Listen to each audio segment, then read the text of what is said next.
Hola amigos laurentinos, comunidad laurentina, un motivo de eh, mucha alegría y contento de parte de quien les habla, Marcelo Vázquez, desde Cuenca, Ecuador, y nuestro querido maestro Lorenzo Peña, desde Tres Cantos, Madrid, en una emisión más de esta serie dedicada a la vida y proyectos de nuestro querido maestro Lorenzo Peña Gonzalo. En esta ocasión empezamos un nuevo enfoque. Hasta la entrevista anterior le dimos un enfoque cronológico, biográfico, y avanzamos hasta el año 1979, en el que obtuvo su primer doctorado en filosofía en Lieja. Ahora vamos a iniciar un enfoque sistemático. La próxima semana les haremos una anticipación de cuál va a ser la estructura de las entrevistas por venir, pero la de hoy va a estar dedicada a lo que es la teología filosófica. Eh, Lorenzo publicó su primer libro en el año 1981, cuando era profesor en la Pontificia Universidad Católica del Ecuador, en Quito, titulado La coincidencia de los opuestos en Dios. Entonces, vamos a reflexionar acerca de su teología filosófica, Dios, por supuesto, en el centro, y les prometo que esta emisión va a ser tanto o más interesante como todas las anteriores. Y, por supuesto, la promesa es que ninguno de los episodios carece de interés o va a suscitar muchísima atracción. Entonces, buenas tardes, querido Lorenzo. Un gusto para Hola, que mí retomar nuevamente encantado. las entrevistas. Para mí un placer, claro. Muchas gracias. Quisiera, antes de empezar, indicar que por motivos de salud de Lorenzo, quien se sometió a una intervención quirúrgica, hemos tenido que suspender por 2 semanas estas entrevistas, y felizmente la recuperación está con viento en popa, de modo que retomamos las entrevistas dominicales. Bienvenidos y vamos a iniciar inmediatamente. A ver, en primer lugar, Lorenzo, quisiéramos que hagamos una conexión con tus últimos meses en tu estadía en Bélgica en 1979. Sabemos que presentaste tu tesis de doctorado en enero o febrero, pero abandonaste Lieja, si no estoy mal, por julio. Son aproximadamente unos 4 o 6 meses en los que, por supuesto, habrías hecho muchas cosas, pero quisiera saber, ya para adentrarnos en el tema que nos convoca hoy día, si es que ya ese proyecto de investigación tenías ya en mente cuando estabas tú en tus últimos meses en Bélgica, o surgió más luego. No, en realidad, vamos a ver, el, el tema, el tema en sí del planteamiento filosófico de Dios, de lo divino, en mí no es nuevo, evidentemente, porque en todo el recorrido que hemos hecho biográfico, se ha visto cómo desde mi adolescencia toda la temática, la reflexión sobre Dios, lo divino, lo que va más allá de la existencia cotidiana, es, era, era una constante. Fue más bien el paréntesis marxista entre el año, sobre todo de compromiso político, entre el año 62 y 72, el que suspendió esa reflexión, pero volvió, como se manifestó en la memoria o tesina de licenciatura sobre el argumento ontológico de la existencia de Dios en Quito en el año 1974. Y siempre fue un tema más de mi reflexión. Lo que pasa es que en unos meses antes, no, no recuerdo, debo de tener guardado el documento, unos meses antes de doctorarme, bueno, ya dije que en realidad un año antes había recibido una carta del padre Terán invitándome a regresar como profesor a tiempo completo del Departamento de Filosofía una vez que hubiera obtenido el doctorado. Y que en realidad ese fue un aliciente para mí para apresurar el doctorado, que si no yo corría el riesgo de eternizarme, porque claro, siempre se puede abarcar más, siempre se puede leer más, siempre se puede ir más lejos. Bueno, entonces cuando yo decidí poner coto y, como ya dije, presenté la tesis encuadernada y impresa multicopista en varios los ejemplares reglamentarios en la facultad a comienzos de febrero, pero por los motivos que ya indiqué, la sustentación tendría lugar el 6 de julio. Ahora bien, en ese ínterim yo recibí el contrato, ya dando por sentado que iba a obtener el doctorado, el contrato de la PUCE. Y yo, dadas las asignaturas que había enseñado, en las que yo más me había orientado, yo pensaba que de encargárseme contractualmente alguna materia, pues sería lógica, teoría del conocimiento o filosofía del lenguaje. Una, dos o tres de esas. Y fue mi sorpresa el ver que ninguna de ellas aparecía en el contrato, sino que se decía metafísica y teodicea. Igual a mí me extrañó, primero porque no había precedido ningún diálogo, no me habían consultado, o sea, se me asignaba eso. No sé quién era entonces el director del departamento, creo que era Samuel Guerra Bravo, pero tampoco sé quién redactó el contrato, ni por tanto con qué criterio, en virtud de qué puedo hacer todas las conjeturas del mundo, pero entonces, ¿cuándo recibí el contrato? No lo sé.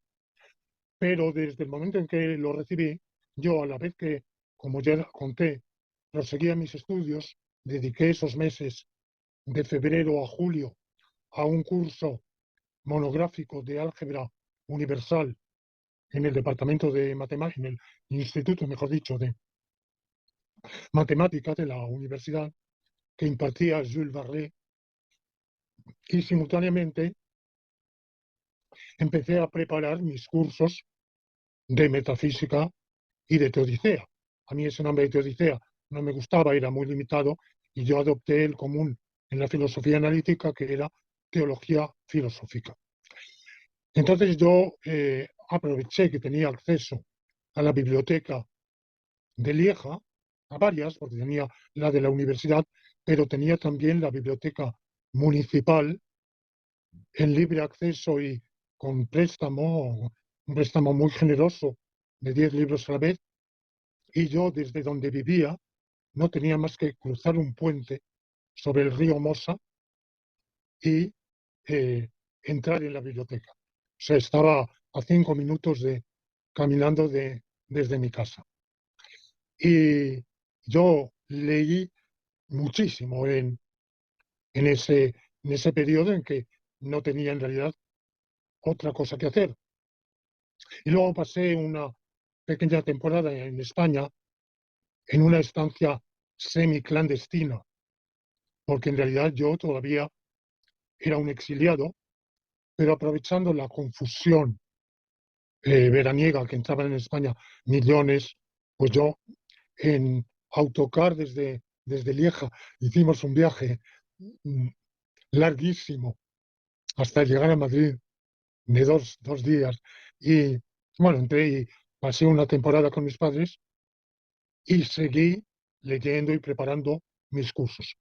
De manera que lo que yo preparé, tanto de metafísica cuanto de teología filosófica, no era ningún libro en particular, sino que era pues todo un acervo de conocimientos que podrían volcarse eventualmente en algún libro, pero no tenía yo de antemano ese proyecto y que yo pensaba utilizar en mis cursos de teología filosófica, porque yo ingenuamente creía que al habérseme asignado esas dos materias, quería decir que durante los 4 años de duración de mi contrato, yo impartiría esas dos materias.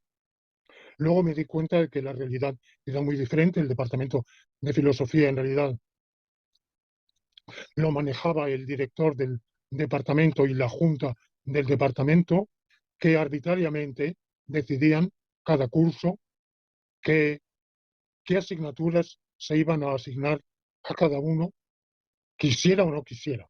Vamos, teóricamente se le proponía, pero es decir que en realidad yo creo que estuve los años de la dirección, los 2 años de la dirección de Nelson Reascos, creo que sí, que durante esos años yo mantuve esas asignaturas de, de teodicea, vamos, de teología filosófica y metafísica, pero el resto fue un caos para mí un tanto impredecible. Pero bueno, el impartir esa asignatura, el primer año con mucho éxito, he de decirlo, tuve excelentes alumnos, muy cordiales, con los que me llevé muy bien, de diferentes ideologías. Había una alumna encantadora que era una monjita, no me acuerdo de su nombre. Había un alumno, eh, el típico Montubio de Manabí, eh, mm, muy agradable, marxista, pero marxista que venía huyendo del dogmatismo cerril de la central y que su, su ideología no le impedía dialogar y de hecho tuvimos una excelente relación. De manera que fue un curso que tuve, el cual tuve muy 79-80. Luego creo que no, sí, lo mantuve en el 80-81, cambié la temática, ya con bastante menos éxito. Intervinieron otros factores, era la época del yugo en el departamento de la llamada filosofía latinoamericana de liberación y por tanto todo eso estaba muy mal visto. Yo estaba mal visto porque se veía en mí un hombre del padre Terán. En el departamento eso no era buena referencia. Bueno, de manera que el segundo año fue menos positivo y, y fue cuando yo decidí escribir ese libro, quizá con la idea ilusoria de que eso iba a ayudar un poco al alumnado a, pues, a animarse con la asignatura, a ver a verle mayor interés. Pero luego, al año siguiente, ya no se me asignó la asignatura. Pero bueno, son las circunstancias de la vida académica que todos sabemos que en todas partes cuecen habas, aunque habas distintas, y el modo de cocinarlas es distinto. Pero bueno, ya sabemos que la vida académica pues tiene muchas vicisitudes. Gracias, querido Lorenzo. Ahora, ¿podrías brevemente contarnos cuánto tiempo estimas tú que te tomó el procesar la información y la redacción del libro? Es que no lo sé, no lo Des- sé, perdón, no desde el lo sé. 79 hasta que se publicó, No, aparentemente hay pero claro, unos 2 o 3 años. sí hay 2 años, pero es de esos 2 años, la mayor parte yo no tenía ningún plan de escribir un libro, ni menos ese libro. ¿Cuándo decidí escribirlo? Quizá, quizá a finales de 1980, pero no, o a mediados, no lo sé, no lo recuerdo. Recuerdo que se terminó, pues no lo sé si fue en abril o mayo, yo creo, del 81. Yo creo que al finalizar el curso escolar, más o menos. Ya. Entonces, eso significa más o menos un medio año aproximadamente, ¿sí? Sí, Ya, quizá más, ¿eh? bien. Entonces, ya, perfecto. Lorenzo, creo que tú ya nos has contado de varias motivaciones que terminaron con la redacción del libro. Has hablado de tu juventud, de tu vinculación laboral ya mediante un contrato con la Universidad de la Católica de Quito, pero no has dicho tú que una motivación presente seguramente en ti era la aplicación de tu lógica contradictorial al ámbito de lo divino. Y esa sería tal vez una un tercer factor que podría explicar tu interés en reflexionar filosóficamente sobre Dios.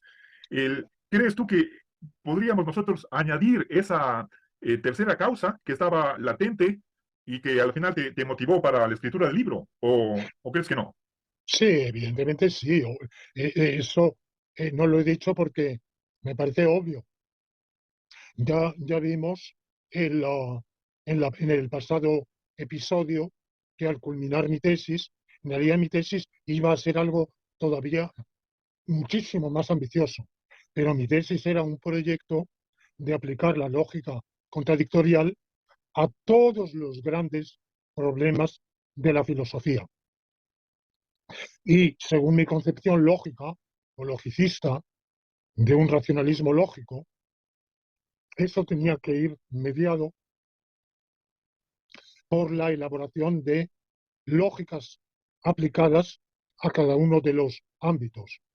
Una lógica aplicada a los problemas modales de la ontología modal, una lógica aplicada al ámbito de lo divino, una lógica aplicada al ámbito epistémico, al ámbito deóntico, que sería un programa para construir un sistema de filosofía que abarcara todas las grandes materias, que esa era una ambición mía, imitar a los grandes filósofos desde Aristóteles, pasando por Avicena hasta Hegel, podríamos decir. Bueno, pues uno de esos, mm, mm, una de esas aplicaciones era la teología filosófica. Lo que pasa es que fueron las circunstancias, los avatares de la vida académica, los que decidieron que eso se antepusiera a otros. Hubiera podido empezar por otros campos, pero empecé por esas vicisitudes a las que me he referido. Ya, querido Lorenzo, entonces, seguramente esta idea de que Dios no escapa a la contradictoriedad, sino que es un caso más, uno más de entre los infinitos de la contradicción en la realidad. Y por supuesto, tú, armado con un sistema no solamente para consistente, sino propiamente contradictorial, que afirma oraciones contradictorias, tú tenías, creo que, el instrumento necesario como para poder abordar esa determinada concepción de Dios. Ahora, pasemos a una quinta pregunta, si te parece. Hablemos sobre qué autores te inspiraron a ti esta idea de que, bueno, son varias las ideas que están detrás del texto de la coincidencia de los opuestos de Dios. ¿Sí? El, Uno de ellos, que seguramente es Nicolás de Cusa, me parece que será quien más te influenció para darle un título muy preciso, muy decidor al texto. ¿Sí? Bueno, tal vez eso ya está también en Heráclito, si no estoy mal. Bueno, el Bueno, traducir del griego al español el, ahí nos da muchas posibilidades, la famosa coincidencia o la reconciliación de los opuestos, etcétera. Entonces, por favor, ¿podrías decirnos cuáles fueron los principales pensadores de los que tú bebiste para el desarrollo de esta teología filosófica? bueno, vamos a distinguir dos cosas. La idea, yo en realidad copio la coincidencia de los opuestos en Dios, es simplemente una traducción de un eslogan de la filosofía del cardenal Nicolás de Cusa, coincidentia oppositorum in Deo, que, que está en el centro de toda su concepción filosófico-teológica. Mis fuentes remotas eran la tradición neoplatónica,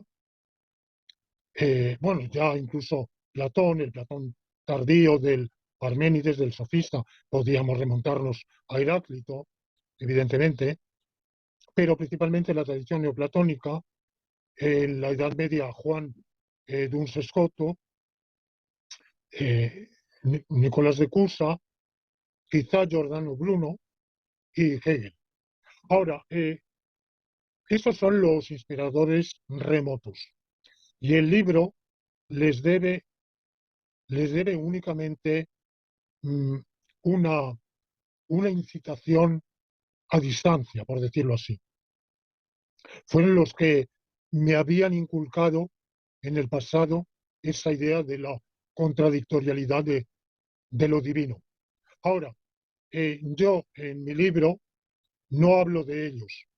Puede que haya alguna mención escueta de Nicolás de Cusa, de Hegel o de algún autor neoplatónico, porque el libro en realidad no es un desarrollo de la teoría heredada de Dios, heredada del neoplatonismo que culmina en Hegel.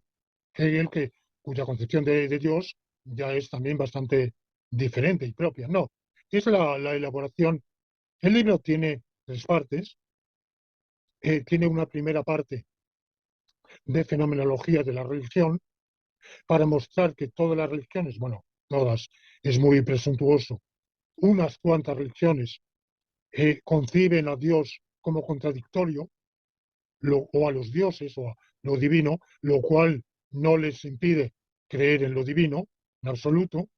Una segunda parte, que es casi todo, de las 560 o 70 páginas de la obra, 480 y tantas están constituidas por la sección segunda.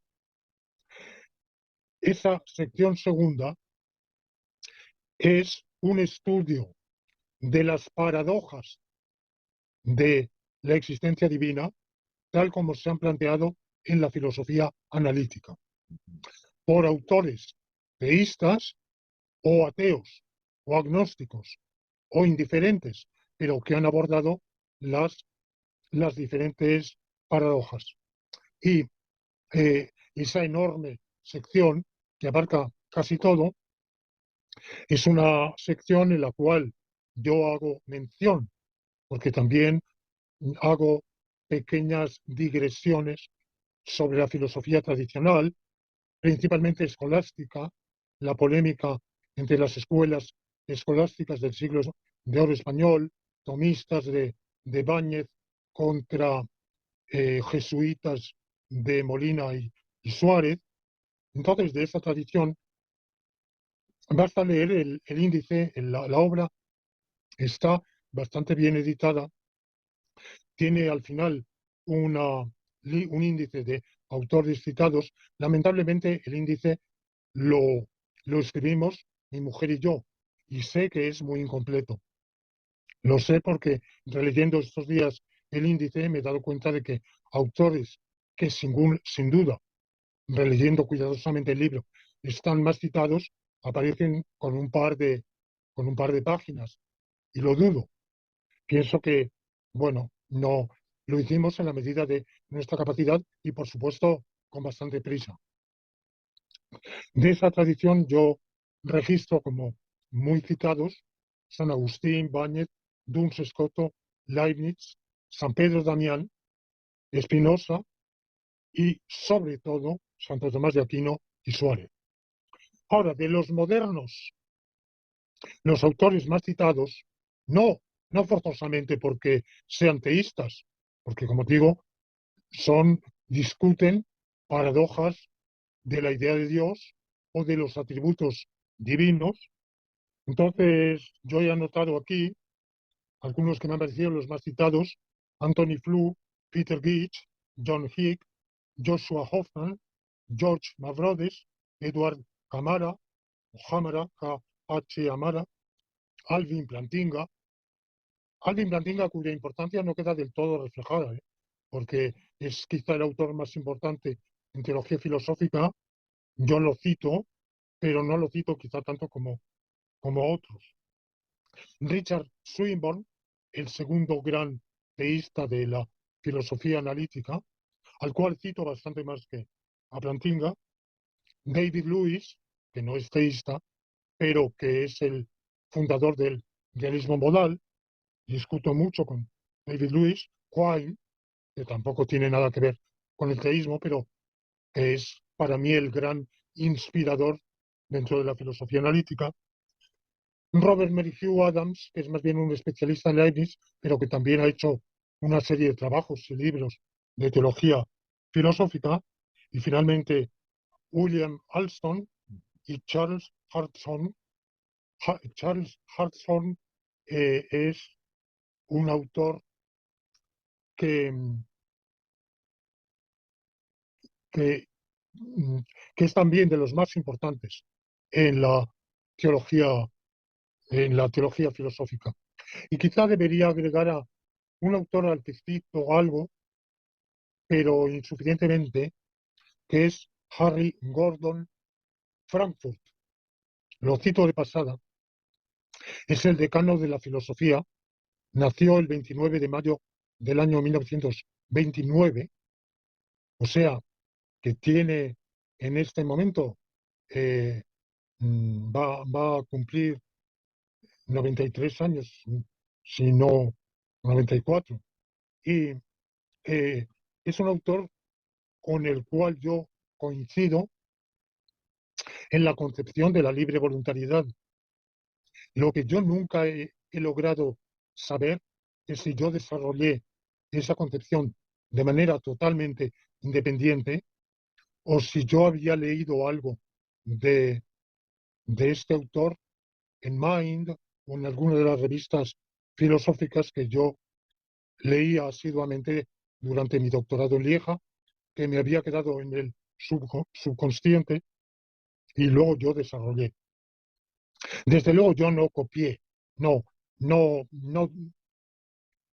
Cuando yo conscientemente tomo un autor como referencia, lo cito.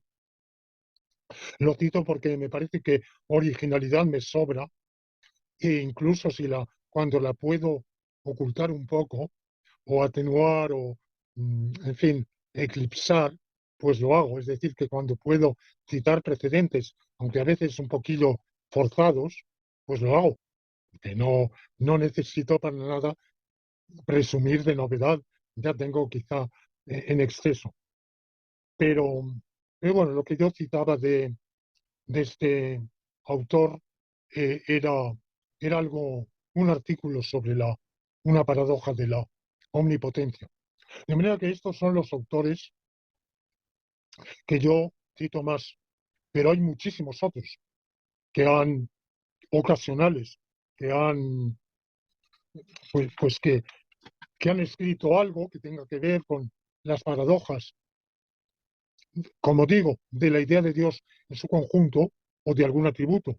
Por ejemplo, Nelson Pike, Eugenio Buligin, que ha muerto hace unos meses, que es un lógico deóntico, pero que escribió un artículo sobre, no me acuerdo ahora si era sobre una paradoja de la omnisciencia o la omnipotencia.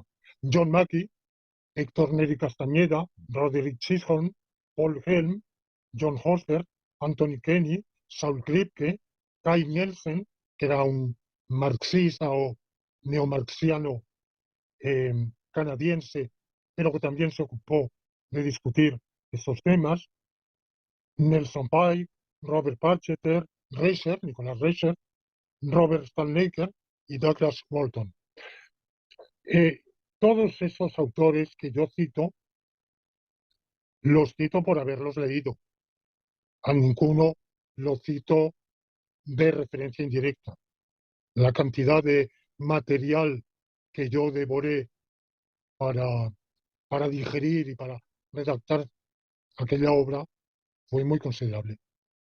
Ya. Gracias, querido Lorenzo. Ahora, para ya centrarnos en tu concepción de Dios, quisiera anteponer que seguramente cada persona o tipo de persona tiene su idea de Dios. Una idea es la que tiene el creyente, un sacerdote, alguien que practica, otro el que tiene un agnóstico, un ateo, y Oh, sabemos que, sabemos que la religión o Dios puede ser que ha formado parte de la cultura, quizás de todos los pueblos. Ahora, tú como filósofo, ¿podrías resumir qué idea, qué concepción tenías de Dios o tienes de Dios? bueno, vamos a distinguir dos cosas, ¿verdad? Vamos a distinguir la concepción que yo propongo de Dios en este libro, que para mí era más bien una hipótesis, no era del todo, vamos, digamos, era una hipótesis. Bueno, enseguida voy a explicar esto. Yo tengo una concepción muy vaga de Dios, pero soy panteísta, pero hay muchos panteísmos. Esa concepción se puede articular de diferentes maneras y una posible es la que yo elaboro en la sección tercera de mi libro. Como ya en una de de los anteriores episodios de carácter biográfico pudimos ver, yo tuve una adolescencia durante la cual otros chavales, otros muchachos se ocupan, qué sé yo, del fútbol o del cine o de otras diversiones, y yo me ocupaba de leer la Biblia y de ir reflexionando y evolucionando desde una profesión católica que en realidad estrictamente yo había abandonado muy pronto, hacia los 10 años. Por lo menos a los 10 años dejé de sentirme obligado a la disciplina eclesiástica. Y empecé a leer la Biblia y a evolucionar por mi cuenta y desemboqué hacia los 15 años un, en una duda entre dos grandes visiones. Yo no tenía todavía una vocación filosófica, era más bien una vocación de pensador religioso, si se quiere decir así, o de pensador común, en lo que se plantea el problema de Dios. Y había dos grandes alternativas que me han acompañado toda la vida. Una era el dualismo, la religión de la antigua Persia, el zoroastrismo, es decir, la creencia de que hay dos grandes principios perpetuos en, en lucha que se pueden interpenetrar, que pueden solaparse, que pueden coincidir, el de la luz y las tinieblas, el bien y el mal. Bueno, y la otra concepción era monista, y es que el principio del bien, el absoluto, el, la, eh, un principio divino que lo abarca todo, y por eso es panteísta, al cual nada es ajeno, subsume en sí mismo el mal, de modo problemático, contradictorio. La lectura prematura de Hegel que leí, en realidad mi primera lectura fue en el mes, en el mes anterior a cumplir los 16 años y posterior, justamente a caballo de esa, bueno, fue bastante prematuro, ¿verdad? Leer un poquito de Hegel. Y eso me hizo inclinarme definitivamente hacia el monismo, el panteísmo. Mi concepción de Dios es la de que Dios es el ser. Dios, digo panteísta, Dios no es el todo, en el sentido de que Dios sea el universo, una suma meteorológica de nuestra galaxia, más las otras, más cualesquiera demás que haya. Primero porque yo creo en una infinidad de mundos posibles, pero también tampoco Dios es meramente el agregado de los mundos posibles. Dios es el ser, la existencia.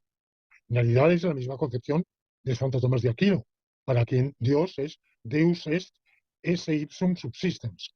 Dios es el propio ser subsistente. Cuando Heidegger dice que la diferencia ontológica entre ser y ente se les había escapado a los medievales, él, que no es ningún inculto, que no era, vamos, ningún inculto, parece mentira que diga eso, cuando está clarísimo en un autor como Santo Tomás. Lo que pasa es que para Santo Tomás, que Dios sea el ser no impide que sea un ente, pero no un ente cualquiera, sino aquel ente que es a la vez el ser. Esa es mi concepción. Ahora, tal como yo la articulo en, en, la, en la sección tercera de, mm, de este libro, Dios es el ser, que es un ente omniabarcador, infinito, lógicamente trascendental. Lógicamente trascendental, quizá luego vamos a, Ujú. o lógicamente trascendente, quizá luego vamos a aclarar esta Sí, noción, si te parece. claro. Pero, pero su infinidad, su omniperfección, hace que la, la teoría de conjuntos, más que la lógica en sí, la rama de la lógica, el tercer piso de la lógica, que es la teoría de conjuntos, se le aplique de un modo totalmente sui generis, como no se aplica a nada más.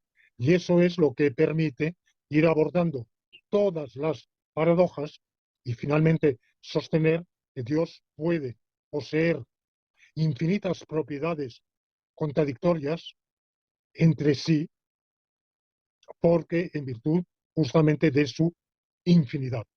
Esta es la concepción que yo esbozo, vamos, que yo, sí, porque no es, digo esbozo porque está eh, menos elaborada que la otra sección del libro.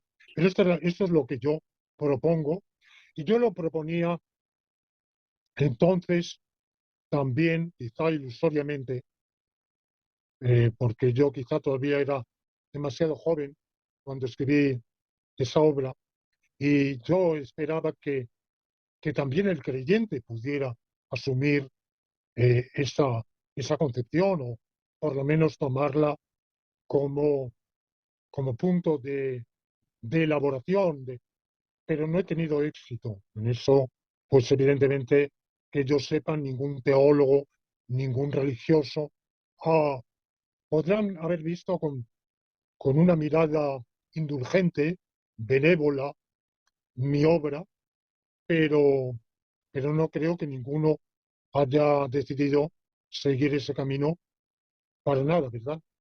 Y por otro lado, esa pretensión que quizá tenía yo en ese momento, vamos, no quizá, estoy seguro, eh, mm, se desmarca de un pensamiento que se ha ido arraigando, que se fue arraigando en mí, paulatinamente después, es que en realidad mi Dios, el Dios en el cual yo creo, es el Dios de los filósofos, es el Dios más de la tradición filosófica que me empalma pues con autores como Nicolás de Cusa, Giordano Bruno, pero también eh, Spinoza, Malebranche, Leibniz y Hegel, el Dios de los filósofos y no el Dios de los creyentes. Dice, hay una célebre frase de Pascal, de Blaise Pascal, no me acuerdo ahora si es en su obra Le Pensée, Los Pensamientos, en que invoca, oh Dios de Abraham, Dios de Isaac, Dios de Jacob, no pas de philosophes de savants, es difícil traducir al español, no de los filósofos y los sabios. Bueno, pues no, mi Dios no es el Dios de Abraham, de Isaac y de Jacob. Mi gusto por el Antiguo Testamento es muy pequeño, no, o nulo, eh, y, y como figuras, ninguno de esos tres me son atractivos, ni Abraham, ni Isaac, ni Jacob. Y, y no, mi Dios es el Dios de la tradición filosófica. Hay una obra cuyo título no me acuerdo, no recuerdo en este momento, de Heinz Heimsöth, La metafísica en la Edad Moderna, un libro que se leía muchísimo en los años 60, 70, que yo encarecería, cuya lectura yo encarecería a todo el mundo, donde explica cómo la idea de Dios como una finalidad, como una optimalidad de lo real que, que está en la base metafísica de la construcción de toda la edad moderna, es algo, es un hilo conductor que va desde finales del Renacimiento hasta, hasta la filosofía contemporánea.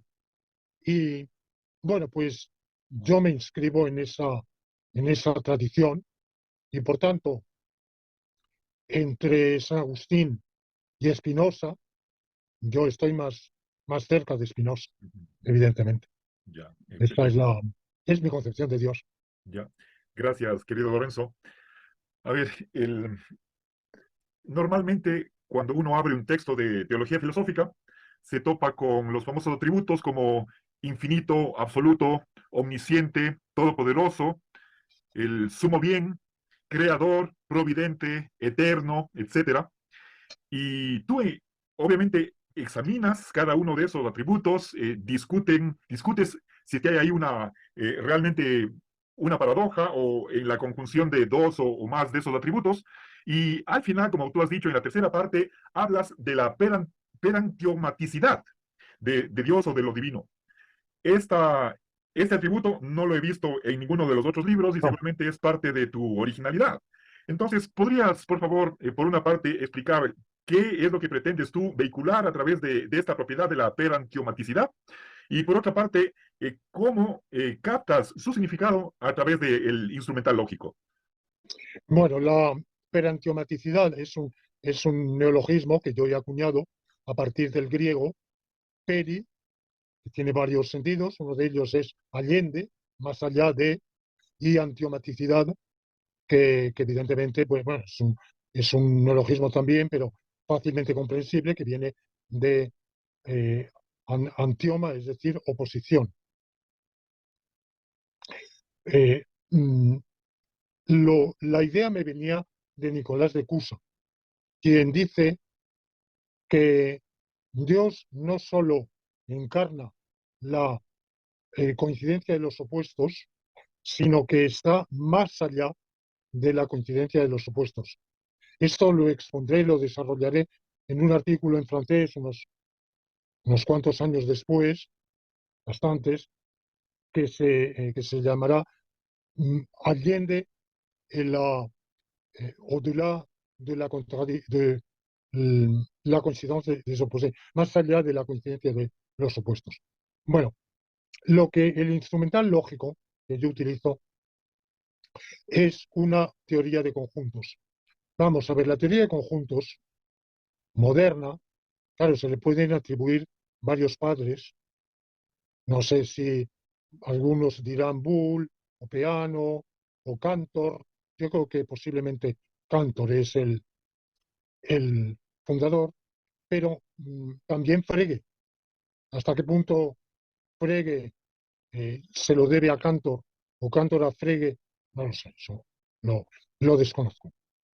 Y Frege, Cantor elabora su teoría, pero no la axiomatiza. En cambio, Frege axiomatiza una teoría de conjuntos y en ella está el famoso axioma 5, que es que todo ente X viene abarcado por el conjunto de los entes así o asá, es decir, los entes con una cierta característica o describibles de un modo, en la medida en que ese ente X sea así o asá, en que ese ente X cumpla con esa condición o, o caiga bajo esa descripción. Bueno, y fue Bertrand Russell quien en el año, me parece que en 1903 aproximadamente, estudiando la obra de Frege, descubrió la famosa paradoja llamada de Russell. Podríamos decir que es paradoja de Frege, porque en ella había incurrido Frege. Y Russell se pregunta qué pasa con el conjunto de cuántos conjuntos no se abarcan a sí mismos. Hay conjuntos que se abarcan a sí mismos, por ejemplo, el conjunto de todos los conjuntos, o el conjunto de todos los conjuntos de más de 1000 miembros, o el conjunto, bueno, hay muchos conjuntos que se abarcan a sí mismos, y hay conjuntos que no se abarcan a sí mismos. Por ejemplo, el conjunto de los apóstoles tiene 12 miembros, no 13. El propio conjunto de los apóstoles no es un apóstol, y por tanto no se pertenece a sí mismo. Bueno, entonces, ¿qué pasa con el conjunto de cuantos conjuntos no se abarcan a sí mismos? Dos hipótesis, que sí se abarca a sí mismo, y el otro cuerno del dilema, que no se abarca a sí mismo. Y razonando por lógica elemental, llegamos a la siguiente conclusión. Si se abarca, entonces no se abarca. Y si no se abarca, se abarca. Y por la lógica, una regla de inferencia de la lógica clásica de lo más elemental, concluimos que se abarca y no se abarca a sí mismo. Bueno, como estamos en lógica clásica que no soporta la, eh, la contradicción bajo ninguna negación, porque en la lógica clásica solo hay una única negación, pues entonces hay que reelaborar ese axioma quinto. Y Frege fue un hombre de suficiente, primero de una enorme honestidad para reconocer que su vida, la obra de su vida, se venía abajo por ese descubrimiento, en una página desgarradora, infrecuente en un filósofo, pero al mismo tiempo tuvo el ingenio de reelaborarlo de manera que aparentemente escapaba a la contradicción. Y nadie se la encontró, pero los lógicos de decenios después se la encontraron. Y Russell siguió otro camino, que fue la teoría del desnivelamiento, es decir, no hay conjuntos a secas, sino conjuntos de individuos, conjuntos de individuos, conjuntos de conjuntos de conjuntos de individuos.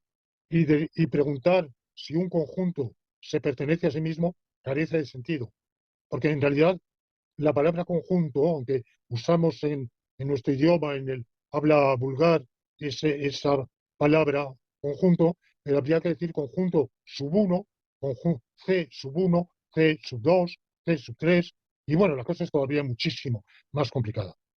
Y después vinieron otras teorías axiomáticas de conjuntos que acudieron a procedimientos menos drásticos que el de Russell. La más común en los matemáticos es la de Zermelo-Frenkel, pero hay otra que a mí me atrajo muchísimo más, que fue, ya he aludido a ella en un episodio anterior, que fue la de Quine en su libro Mathematical Logic, que consiste en sostener que hay elementos y no elementos. Un elemento es un ente clasificable, pero hay entes inclasificables, es decir, entes que no pertenecen a ningún conjunto. Y lo que él demuestra es que el conjunto de los conjuntos que no se abarcan a sí mismo existe, pero no es un elemento y por tanto no se abarca a sí mismo, no se pertenece a sí mismo ni pertenece a ningún. Bueno, pues yo introduje otra novedad en esta teoría de conjuntos, la que llamé el sistema ANU, y es que hay entes, los entes infinitos, que pueden pertenecer a un conjunto. Identificamos conjunto y propiedad porque hablamos de conjunto referido no al conjunto de cosas en este mundo, sino en todos los mundos. Bueno, pues hay entes, los entes infinitos pueden pertenecer a dos conjuntos, A y B, sin necesidad de cumplir la condición definitoria o descriptiva de los miembros de A y de los miembros de B. De manera que Dios puede poseer la propiedad de omnibenevolencia sin necesidad de actuar en todo omnibenevolentemente.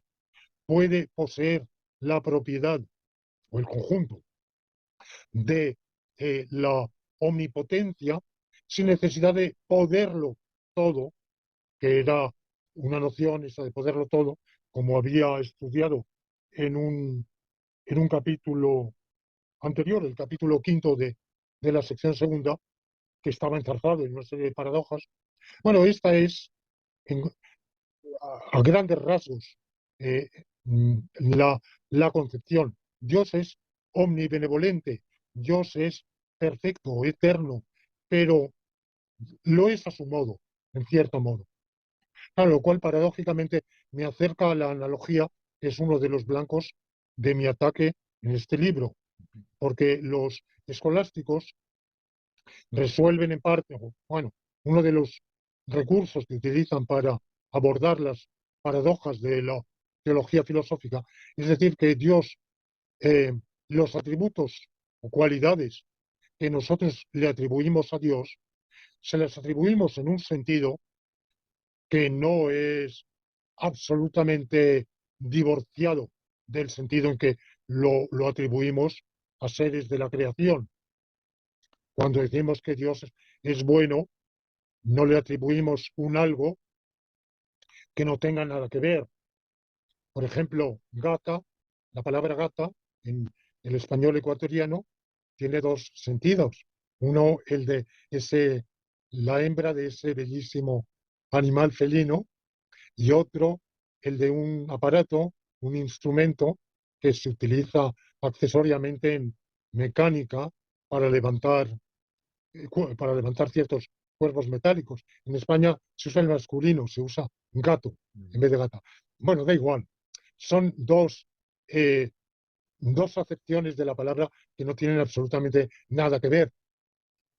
Pero lo que proponen los escolásticos es que no haya eso, plurivocidad, es decir, que la palabra no se emplee en dos sentidos que no tengan nada que ver, tampoco univocidad, salvo de un sescoto, que es univocista, es el único, sino analógico, es decir, que haya una afinidad, pero una afinidad que no es la de una mera metáfora, sino que es una afinidad intrínseca, es decir, que son casi lo mismo, pero le falta el casi.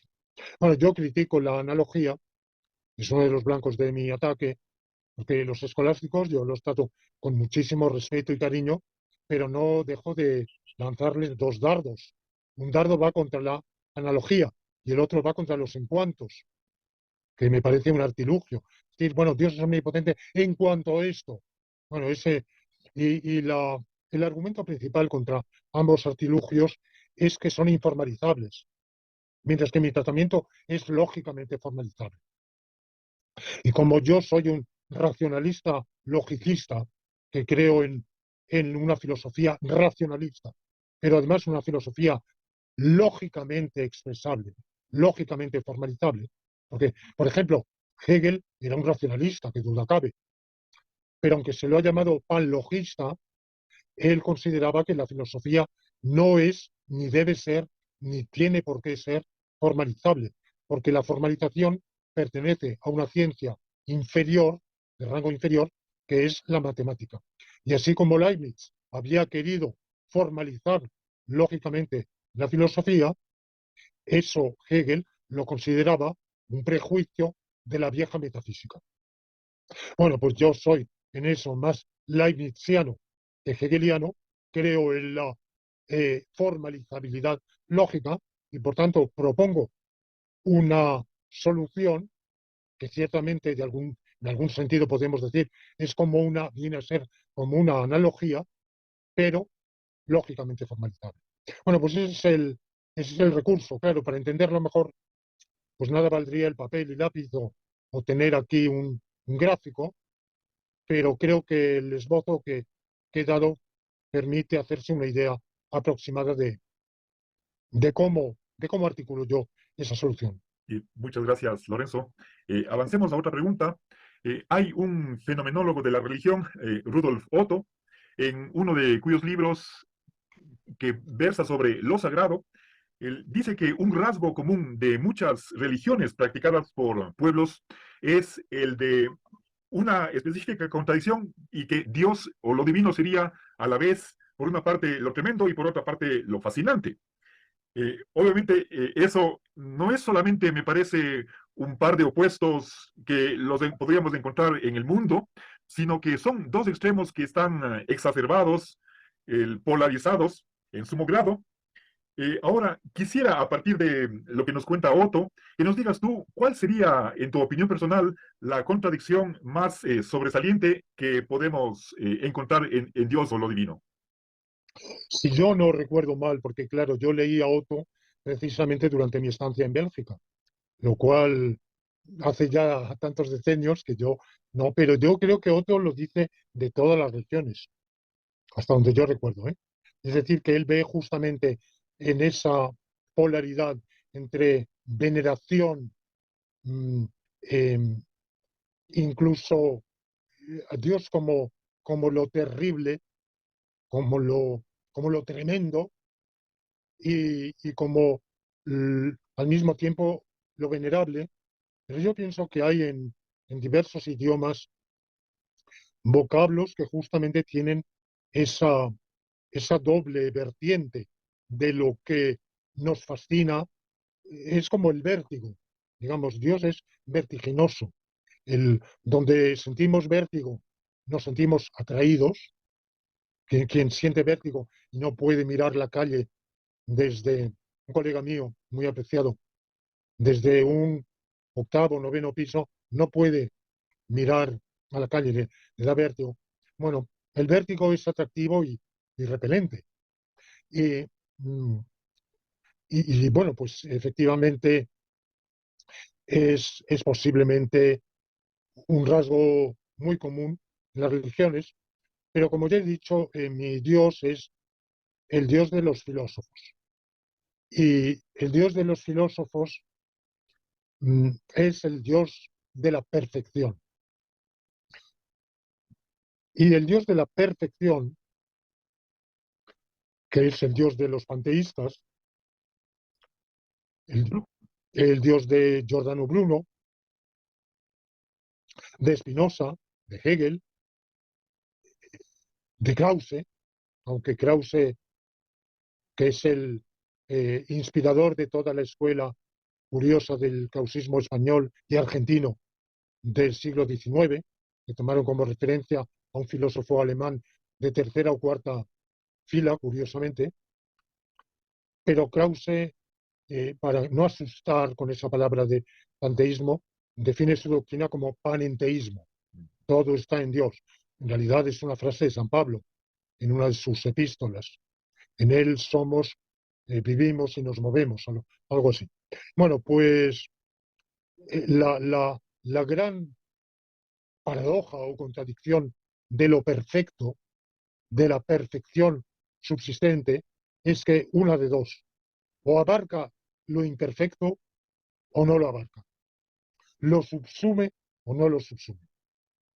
Si no lo subsume, le falta algo, deja algo fuera de sí, tiene un límite. Su perfección no es tan perfecta, sino que, bueno, es una perfección dentro de lo que cabe. Mientras que en eh, mm, si por otro lado Dios abarca, subsume la imperfección, lo imperfecto, ¿cómo es que eso no contamina su propia perfección? Si yo mezclo la leche, echo algo de leche en el café, obtengo como resultado café con leche. Entonces, si yo meto eh, en el ser perfecto la imperfección, y ese es el problema, es es la gran dificultad a la que todo el panteísmo se ha enfrentado siempre. Pero si me lo permites, Marcelo, yo querría hacer un, un pequeño inciso aquí, que me Claro, parece que no sé si está aclarado en las otras preguntas.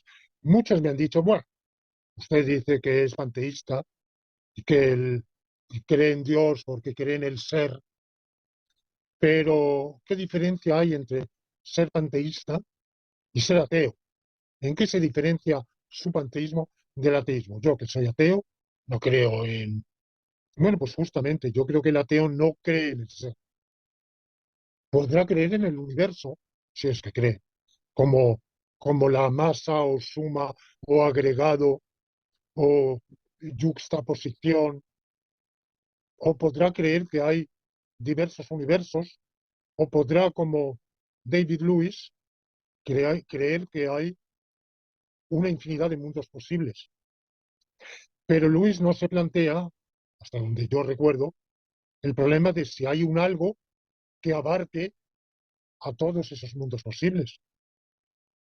Se plantea, existen infinitos mundos posibles, uno, dos, tres, lo- y una infinidad con una cardinalidad diferente, que no son numerables, no se pueden enumerar así primero, segundo y tercero. Bueno, hay infinitamente infinitos mundos posibles, pero ¿hay algo que abarque a todos esos mundos posibles y que al mismo tiempo posea el máximo de perfección o no lo hay?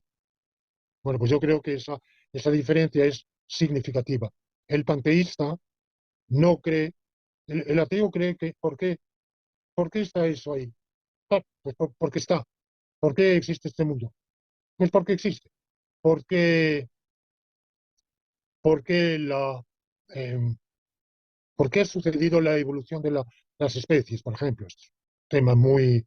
Ah, pues, pues ¿por qué ha sucedido? Ni más ni menos.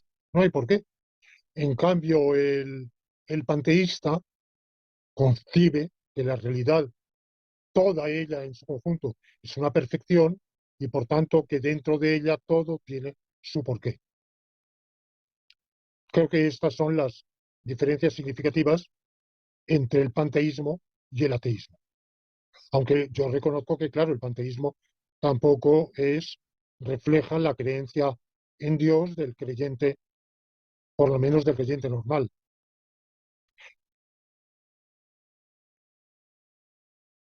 Ay, perdón, estaba apagado el micrófono. Gracias, querido Lorenzo. Ahora, concentrémonos en la primera parte del texto, donde tú haces una referencia a estudios de fenomenología de la religión. Ya he mencionado uno de esos autores, Rudolf Otto.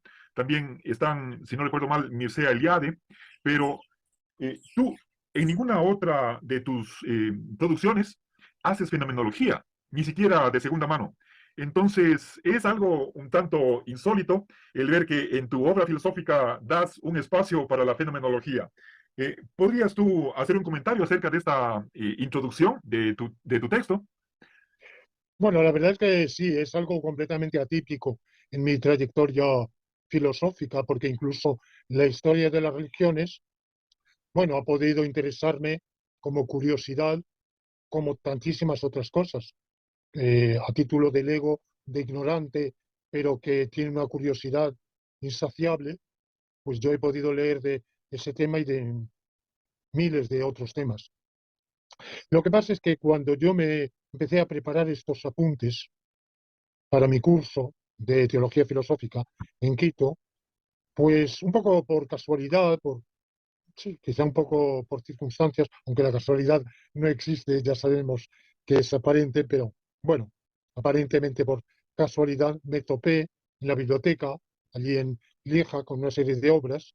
Sobre todo el que más leí fue a Mircea Eliade, más que a Otto, y también a unos cuantos más. Y el tema me pareció sugerente y al mismo tiempo es donde descubrí esa contradictorialidad de lo divino según las propias religiones.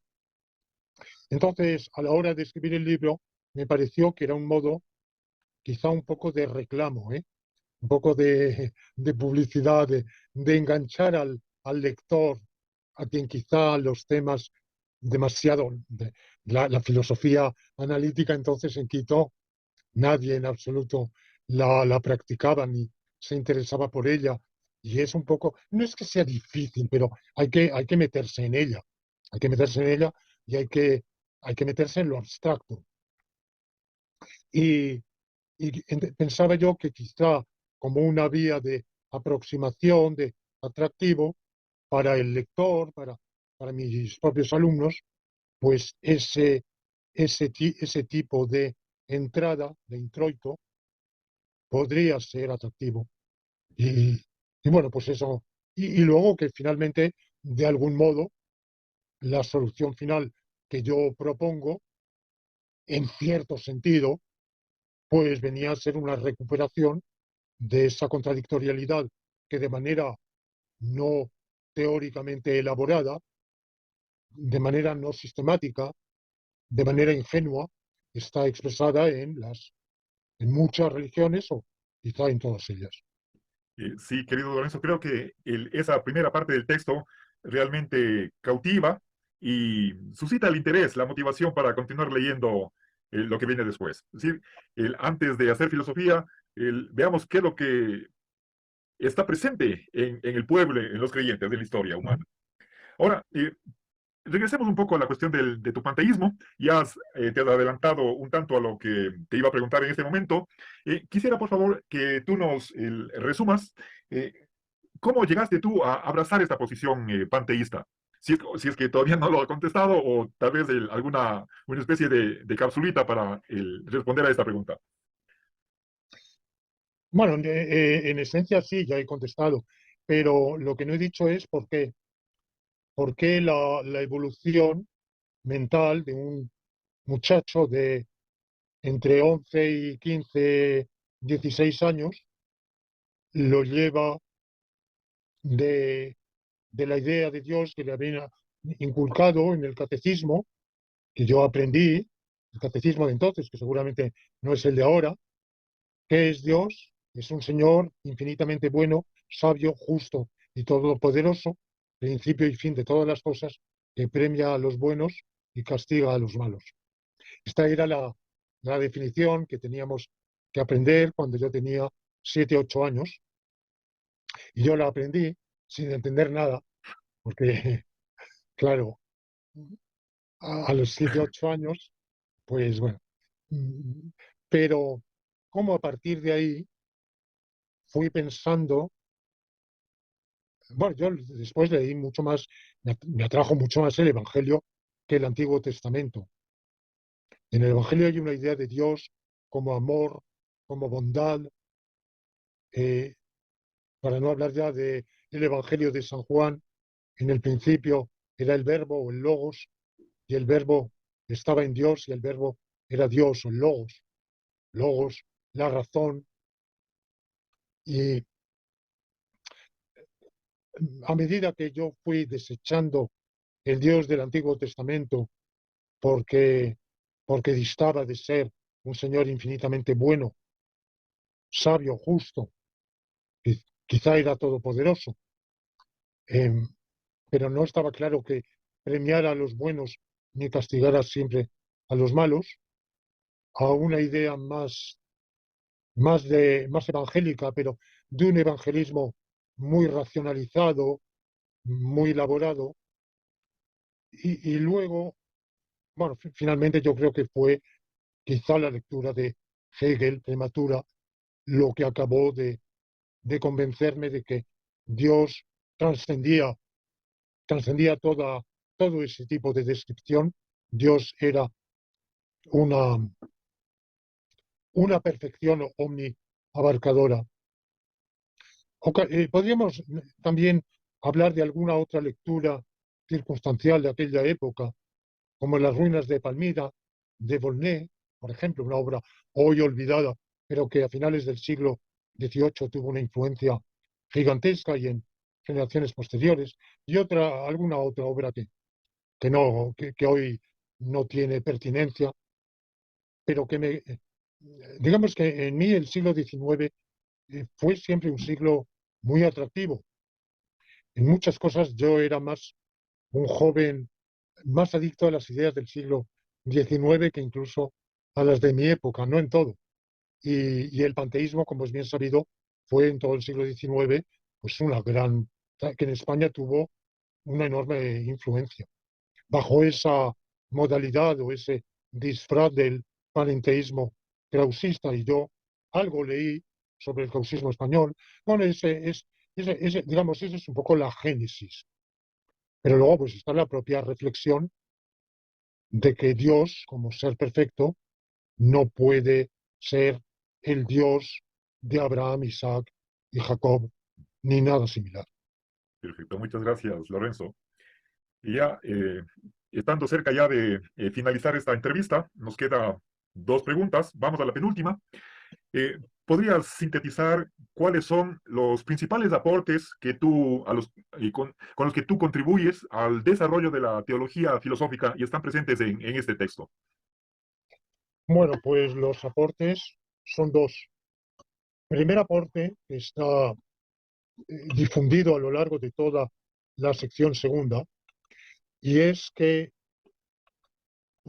se desgaja en una pluralidad bastante considerable de argumentos sobre estos diferentes atributos divinos con em, con un análisis y un debate de los argumentos que en la filosofía analítica se han ido presentando para defender el atributo en cuestión y su compatibilidad con los otros y su compatibilidad con la realidad del mundo, o en contra. Por ejemplo, pues ha habido autores como Castañeda, que se ocupó únicamente de uno, de la omnisciencia, y demostró, o quiso demostrar, que no puede haber omnisciencia, que la noción misma de omnisciencia es contradictoria. Bueno, esta combinación tan detallada de discusiones de todos y cada uno de esos argumentos, con una elaboración de nociones metafísicas esenciales para entender los argumentos, como las de eternidad, necesidad, posibilidad, contingencia, libertad, libre albedrío. Bueno, pues sin duda hay otros libros posteriores, mejores que el mío desde otros puntos de vista, pero hasta donde yo pude leer, alcancé a leer mientras escribía el libro, ninguno tenía esa amplitud de tratamiento. Este fue mi primer aporte. Y segundo aporte, ya lo hemos dicho, esa idea de la perantiomaticidad de Dios, es decir, la elaboración de una teoría de propiedades o conjuntos que, que permite atribuir a Dios infinitos atributos, aunque el contenido, la descripción de esos atributos sea entre sí contradictoria o incluso supercontradictoria. Justamente es un modo de entender la trascendencia lógica de Dios.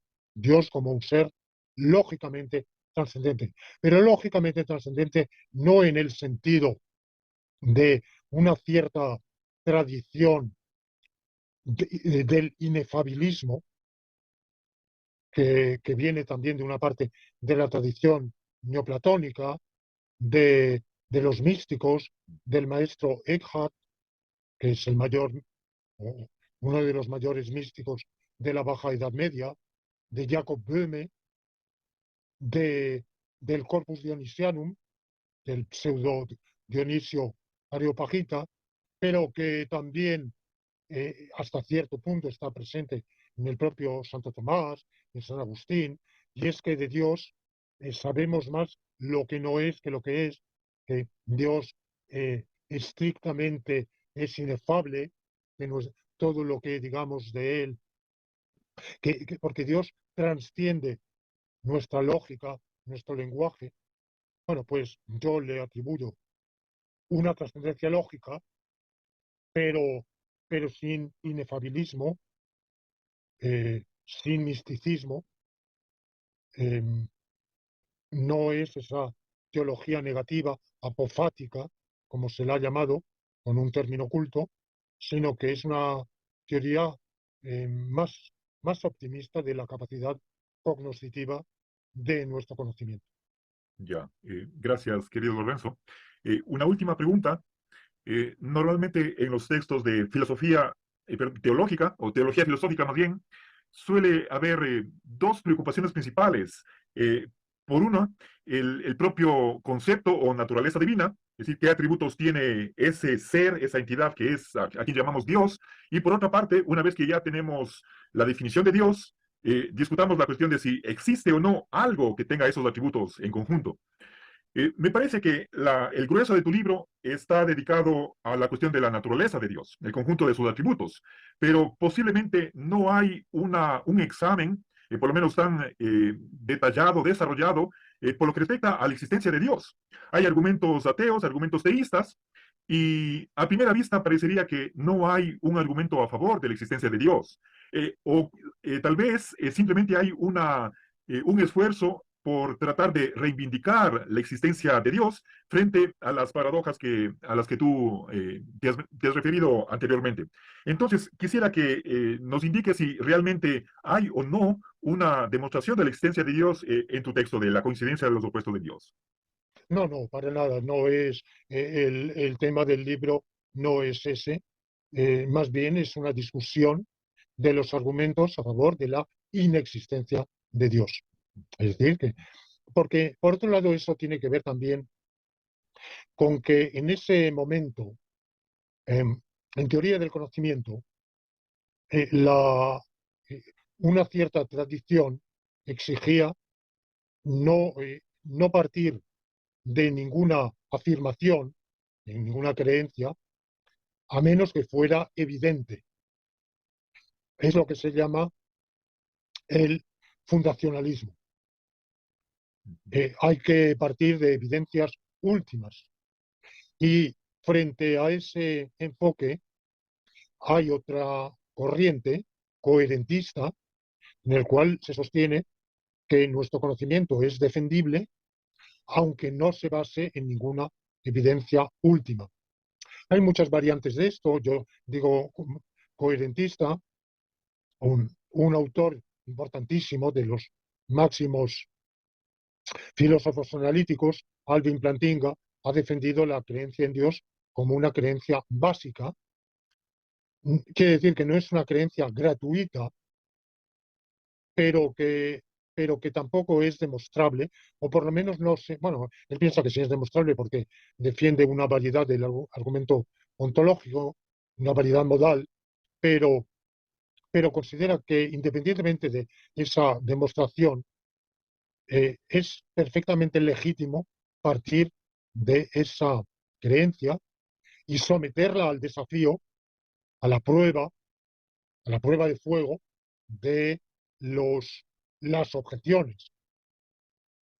Entonces, yo que en teoría del conocimiento no soy fundacionalista tampoco, pues también considero que es legítimo tener convicciones no demostradas siempre y cuando uno esté dispuesto a someterlas a a la refutación, a la dificultad, a los argumentos en contra, o siempre y cuando uno esté dispuesto a, aunque de momento no haya encontrado una evidencia demostrativa de que la creencia es así, no renunciar a buscar ulteriormente esa evidencia. Hay muchas creencias que creemos, pero si nos dicen por qué, por ejemplo, yo creo que existe Australia, y lo sé porque he estado en Australia, la he visto, pero antes de estar en ella también creía que existía Australia. Pero si me preguntan, demuéstrelo, me hubiera costado trabajo decir, hombre, pues figura en los libros de geografía. Pero claro, todo lo que dicen los libros de geografía es verdad. No, no, yo ya he encontrado en varios errores. ¿No? Pues, claro.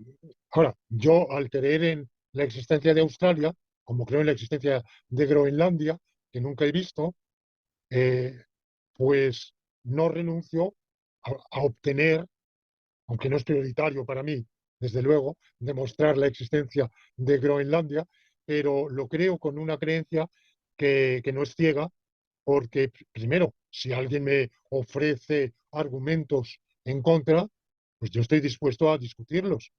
Por ejemplo, yo creo que la Tierra es redonda. Cuando digo redonda, no quiero decir esférica, sino que es un esferoide aproximadamente. Pero sabemos que existe en Londres una Flat Earth Society, la Sociedad de la Tierra Plana, que presenta argumentos que no son tonterías, diciendo que la circunnavegación no obsta a que todo lo que conocemos esté en un plano y por tanto que la Tierra sea plana. Dentro de ese plano, pues sí, hay conexión entre los diversos continentes porque están en el mismo plano. Bueno, yo no lo creo, ¿verdad? Aunque refutar mis conocimientos de geofísica son tan exiguos que si me topo con alguien que sostenga esto, eso no me sería tan fácil refutarlo, ¿verdad? Bueno, quiere decir que de muchos problemas, el problema de demostrar que algo existe, por ejemplo, abramos cualquier libro de biología, ninguno demuestra que la vida existe, que la vida existe.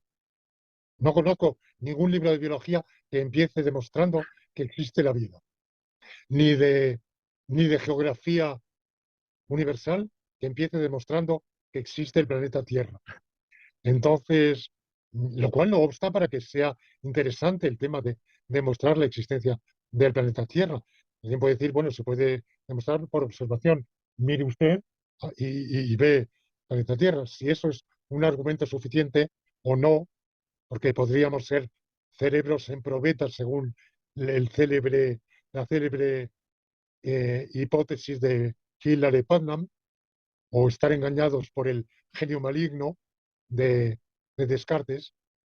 Pero bueno, el tema de demostrar la existencia de Dios es un tema interesantísimo, pero no es el que entra en mi libro. Perfecto. Querido Lorenzo, te agradezco mucho por haber respondido a todas mis inquietudes y a quienes nos siguen, también agradecerles infinitamente por esta eh, fidelidad que nos tienen video tras video, entrevista tras entrevista. Y simplemente les invito para el próximo domingo en esta serie de vida y obras de mi querido maestro Lorenzo Peña. Hasta una próxima oportunidad. Muchas gracias. Chao, chao.